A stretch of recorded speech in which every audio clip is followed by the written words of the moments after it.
the one thing that I noticed as I was able to sort of briefly look it over is, of course, the number of 89 homeless in 2016, if I remember that correctly, to 223 today. Any semblance on your side as to why that is?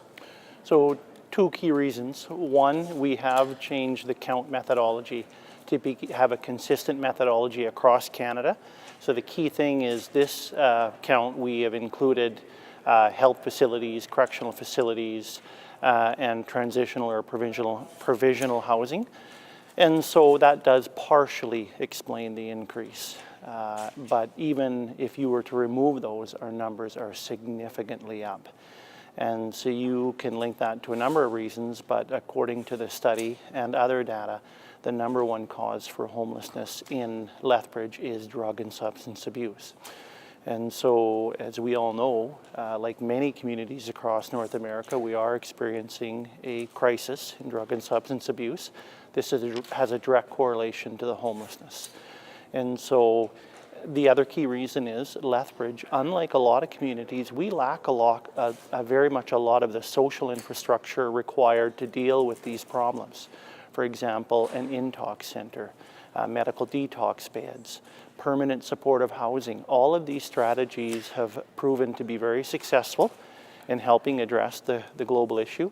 And we don't have that infrastructure. And the city is working very hard with the province and the federal government to address that.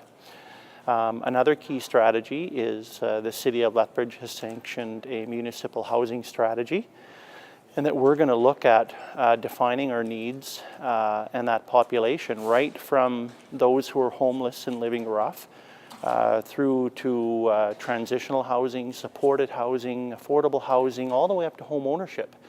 Because you have to look at that spectrum in totality, because if you have people who are barely scraping by from the affordable housing perspective, if you don't put in checks and balances and measure that and help and provide that support, eventually they're going to be homeless. So it's part of a bigger strategy. Now, the one thing, the thing that you touched on, I guess, that interested me the most was what you said about, of course, the detox. And so right. I'm sure you can't give me hard numbers at this point, but is there any sort of, are there any sort of anticipated numbers as to what they would look like once we do get that center in here, those centers? Again, very difficult to measure. We know that we have been approved for medical detox beds for Lethbridge, and we hope to have approximately 6 to 8 beds this fall in September. Again, permanent supportive housing, we know that can make a significant dent, because right now, those people who have complex needs, FASD, drug and alcohol addictions, mental health issues, physical issues, homeless people, it's typically, they come with a plethora of other issues. You have to provide those supports. If you don't provide those supports along with housing, you've just multiplied your problem. So if we can bring in some of those supports and some of that infrastructure, we will see, it's a gradual reduction, but it's something that's very difficult to measure right now today, to say if you do this, it'll decrease by this percentage. So, but we know it's an effective strategy. Right. So I guess I've taken you through, a couple of my key points of things I noticed. What are the things that you guys would have noticed most of all? Well, again, that sharp increase in the numbers, really the current count of 223 is probably a true reflection of the homeless count compared to previous counts. But again, remember, you're never going to get a completely 100% accurate count. Some people say that you can multiply that number by 3. For all of the people that are couch surfing, that don't have a home, all of the people that you are unable to count. There's a lot of people in our community that are homeless, on the verge of being homeless. They're not there to be counted. So that number, 223, is realistically low. So, I guess with the 223 in relation to, of course, the 100,000 population, so with that, I guess 0.2%, unless I'm missing that. Is that relative to other cities? I'm not sure if you've looked at other cities, but relative to those, were you guys able to see if that's kind of a normal percentage? Our numbers are higher. Our percentage increase was one of the highest in Alberta. Other communities that we've, in our initial look at the data, that have the social infrastructure, that have the permanent supportive housing, their numbers actually went down, like Calgary and some other centres.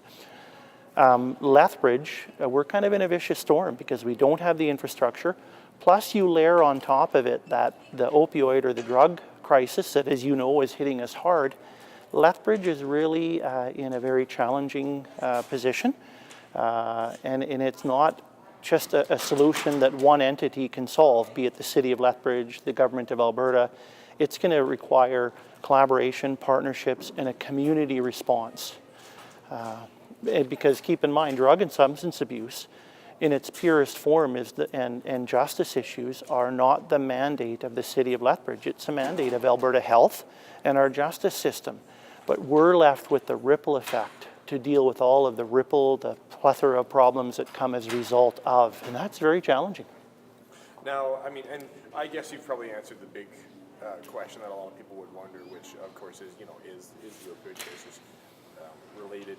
Now, putting that aside, I want to focus on, I guess, the employment situation.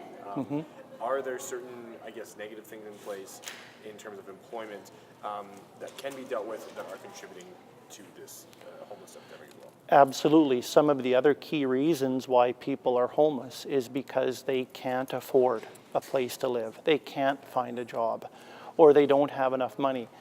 The national kind of standard is that if you're spending 30% or more of your income on your housing,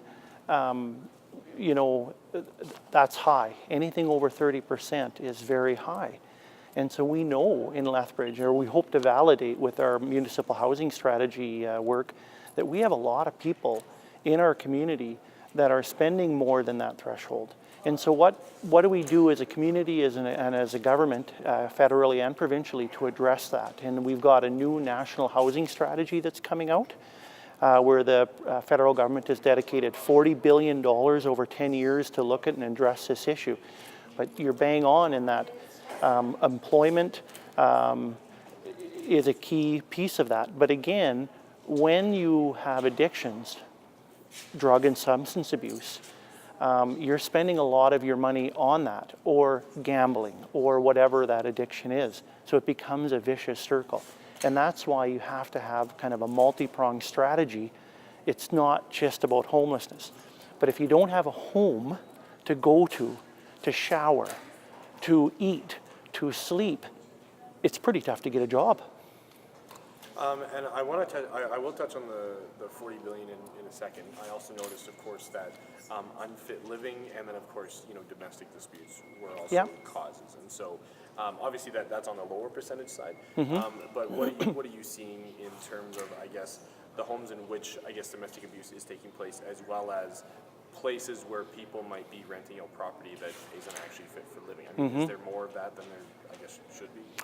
So first, regarding to domestic violence, that's not a new issue. That's been around since the history of time. But we're seeing a number of things because our governments and communities are focusing on that issue. You're seeing a lot more people having the confidence to come out and admit it's happening. And we're asking people to report that.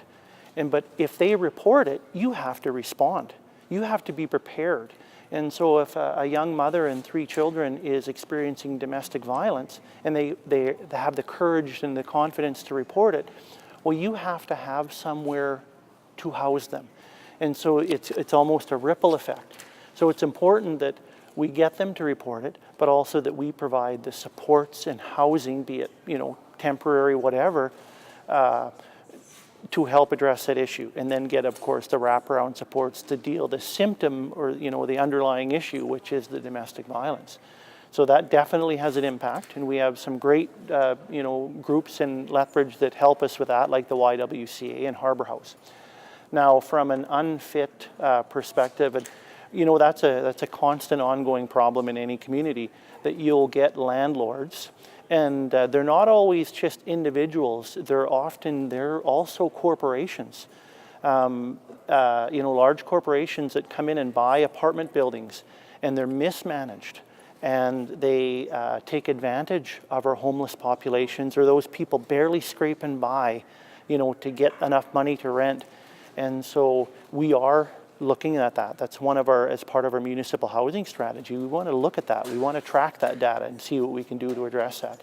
And so your questions are very relevant, because you've hit on, you know, just a few things on how complex this issue is, and how we have to have a strategy, and we have to work together as a community to address it. Right, and I appreciate that. You know, you've done well in sort of taking us through, of course, the different things and the ins and the outs of that. Now, to touch on the $40 billion, is it a question that you're able to answer if I'm going, you know, how much of that is going to go into Lethbridge, and then of course how will that translate to the people, like Yeah. what they see it? So the $40 billion, like any government announcement, is not all new money. They like to make announcements and re-announce and so forth. At the end of the day, though, I'm happy because they have come forth with a strategy and some significant dollars. The first thing we need to do is we need to sign off as a province, and in essence, the government of Alberta must match dollars for whatever we get, which we're working on right now. So, but there's a number of strategies that are being employed. One of them is going to be a benefit program. So similar to a child benefit program, where the government provides money directly from the government to the pocket of the individual through a benefit check. And it's going to be a housing benefit, and it's going to be based on your income. So that you will automatically see money flowing directly to those in need. So that's a direct transfer of cash, and so that's excellent. And it's going to be based on your income. Now, for the other dollars, it's about providing capital infrastructure, operational supports, support services, and new buildings, of course, from the capital side. So it's critical as a community that you have a municipal housing strategy, that you have a strategy not only for the capital, but also how you're going to spend it in the operational piece. And as a city of Lethbridge, we are working on that right now, and that's why we want to work very quickly and on getting that municipal housing strategy done. Because then you can take that information, and you will have, in essence, inherent to that a business case that you can go to the government and say, we've got our ducks in a row, we know what our problem is, you need to work with us. And if you, like any presentation, if you have your ducks in a row and you have the information, the money will flow very quickly. And if you don't have your information, then if you were in charge of the handing out the dollars, you would question that, right?